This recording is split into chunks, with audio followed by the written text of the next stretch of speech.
കോന്നി ആനക്കൂട്ടിൽ പിടിയാനയുടെ ആക്രമണത്തിൽ ആനപ്പാപ്പാൻ മരിച്ചു. കോന്നി ചേരിമുക്ക് സ്വദേശി മോഹനൻ നായരാണ് മരണപ്പെട്ടത്. കോന്നി ആനക്കൂട്ടിലെ പ്രിയദർശിനി എന്ന ആനയാണ് ആനക്കൂട്ടിലെ പാപ്പാനായ മോഹൻ നായരെ ആക്രമിച്ചത്. ആനയ്ക്ക് തീറ്റ കൊടുത്ത ശേഷം തുമ്പിക്കൈയിൽ ചെറിയൊരു മുറിവ് ശ്രദ്ധയിൽപ്പെട്ട മോഹനൻ നായർ മുറിവ് പരിശോധിക്കാൻ ആനയുടെ സമീപത്തേക്ക് ചെന്നപ്പോൾ അപ്രതീക്ഷിതമായി ആന മോഹൻ നായരെ ആക്രമിക്കുകയായിരുന്നു. തുമ്പിക്കൈ കൊണ്ട് വലിച്ച് നിലത്തിട്ട ശേഷം തേറ്റ കൊണ്ട് നെഞ്ചിൽ കുത്തുകയായിരുന്നു. കുത്തേറ്റ മോഹൻ നായർ സംഭവ സ്ഥലത്ത് വെച്ച് തന്നെ മരണപ്പെട്ടു. ആനക്കൂടിന് തൊട്ട് സമീപത്തുള്ള താലൂക്ക് ആശുപത്രിയിൽ മരണം സ്ഥിരീകരിച്ച ശേഷം ഇൻക്വസ്റ്റ് നടപടികൾ പൂർത്തിയാക്കി മൃതദേഹം പോസ്റ്റ്മോർട്ടത്തിനായി കോന്നി മെഡിക്കൽ കോളേജിലേക്ക് കൊണ്ടുപോയി. കോന്നി ആനക്കൂട്ടിലെ ഏറ്റവും മികച്ച ആനപ്പാപ്പാനായിരുന്നു മോഹൻ നായരെന്നും ഏറെ ദാരുണമായ സംഭവമാണ് ഉണ്ടായതെന്നും കോന്നി ജില്ലാ പഞ്ചായത്ത് അംഗം എസ് സന്തോഷ് കുമാർ പറഞ്ഞു.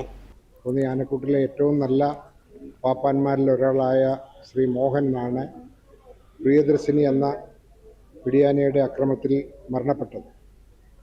അദ്ദേഹം ആനകളെ പരിചരിക്കുന്ന കാര്യത്തിൽ വളരെ വൈദഗ്ധ്യമുള്ള ഒരു വ്യക്തിയായിരുന്നു. ദൗർഭാഗ്യവശാൽ ആനയുടെ ആക്രമണത്തിൽ അദ്ദേഹത്തിന് ജീവൻ നഷ്ടപ്പെടുകയുണ്ടായി. 20 വർഷത്തിലധികമായി കോന്നി ആനക്കൂട്ടിലെ ആനകളെ പരിപാലിക്കുന്ന താൽക്കാലിക പാപ്പാനായിരുന്നു മോഹൻ നായരെന്നും ഏറെ ദുഃഖകരമായ സംഭവമാണ് ഉണ്ടായതെന്നും റാന്നി റേഞ്ച് ഓഫീസർ ശശീന്ദ്രകുമാർ പറഞ്ഞു.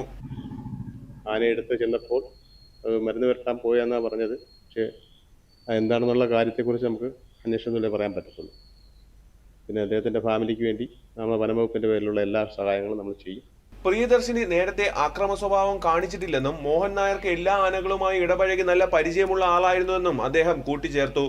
കുടുംബത്തിന് വനം വകുപ്പ് ധനസഹായം നൽകുമെന്നും കോന്നി റേഞ്ച് ഓഫീസർ അറിയിച്ചു. News desk, Doordarshan.